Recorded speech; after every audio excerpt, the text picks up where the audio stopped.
بسم اللہ الرحمن الرحیم۔ یؤذینی ابن آدم یسب الدہر،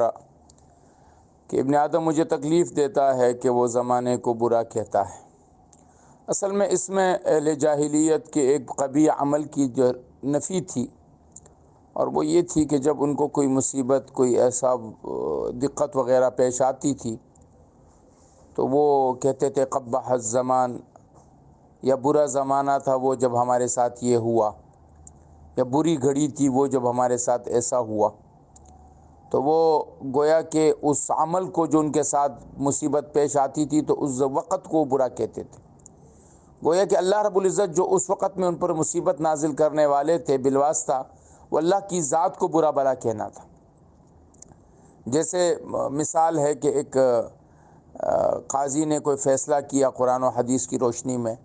اور ایک آدمی کہتا ہے یہ قاضی ہی برا ہے، اس کا فیصلہ ہی غلط ہے، میں ایسے قاضیوں کو نہیں مانتا، اللہ کی لعنت ہے ایسے قاضیوں پر جس نے فیصلہ کیا۔ اب بظاہر تو قاضی کو برا بلا کہہ رہا ہے، لیکن در حقیقت وہ قرآن و حدیث کے فیصلے کو برا بلا کہہ رہا ہے۔ باقی آپ علیہ السلام کی جو دعا ہے اس میں آپ نے بہت ساری چیزوں سے پناہ مانگی ہے، کہ جب اچانک کوئی آواز آئی تو آپ علیہ السلام نے فرمایا کہ اللہم انی اسألک